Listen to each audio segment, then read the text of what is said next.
Subscribe to our channel and press the bell icon for the latest updates. తొలి వన్డేలో Australia 7 వికెట్ల నష్టానికి 236 పరుగులు చేసింది. భారత్ బౌలర్లు క్రమశిక్షణతో బౌలింగ్ చేయడంతో ఆసీస్ తక్కువ స్కోరుకే పరిమితమైంది. టాస్ గెలిచి బ్యాటింగ్ ఎంచుకున్న ఆస్ట్రేలియాకు బుమ్రా తొలి ఓవర్లోనే షాక్ ఇచ్చాడు. ఫించ్ను బుమ్రా డకౌట్ చేయడంతో స్కోర్ బోర్డుపై పరుగులు చేరకుండానే ఆసీస్ వికెట్ కోల్పోయింది. ఈ దశలో కవాజా 76 బంతుల్లో 50, స్టైనిస్ 53 బంతుల్లో 37 ఆసీస్ను ఆదుకున్నారు.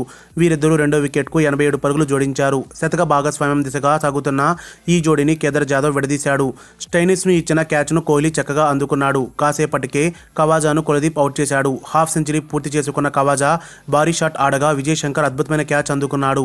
ఒకవైపు వికెట్లు పడుతున్న మ్యాక్స్వెల్ ధాటిగా ఆడాడు. హ్యాండ్స్కాంబ్ 19తో కలిసి ఆసీస్ను ఆదుకునే ప్రయత్నం చేశాడు. కానీ కులదీప్ స్లో డెలివరీని ముందుకొచ్చి ఆడే క్రమంలో హ్యాండ్స్కాంబ్ స్టంపౌట్ అయ్యాడు.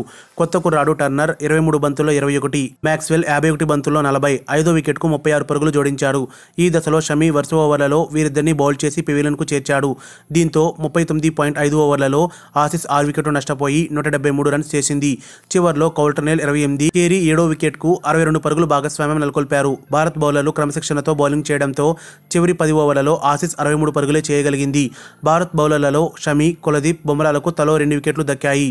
ఇక ప్రివ్యూ విషయానికి వస్తే 5 వన్డేల సిరీస్లో భాగంగా భారత్ ఆస్ట్రేలియా జట్ల మధ్య హైదరాబాద్లోని ఉప్పల్ రాజీవ్ గాంధీ ఇంటర్నేషనల్ స్టేడియం వేదికగా తొలి వన్డే జరుగుతోంది. ఈ మ్యాచ్లో ఆసీస్ రిచర్డ్సన్ స్థానంలో అలెక్స్ క్యారేను తీసుకుంది. ఈ మ్యాచ్లో టర్నర్ను అరంగేట్రం చేస్తున్నారు. విరాట్ కోహ్లీ మాట్లాడుతూ నేల చాలా గట్టిగా ఉందని, బ్యాటింగ్ చేయడానికి బాగా సహకరిస్తుందన్నాడు. న్యూజిలాండ్లో ఎలాంటి ఫలితాన్ని రాబట్టామో ఇక్కడ కూడా అదే చేయాలని అనుకుంటున్నామని కోహ్లీ తెలిపాడు.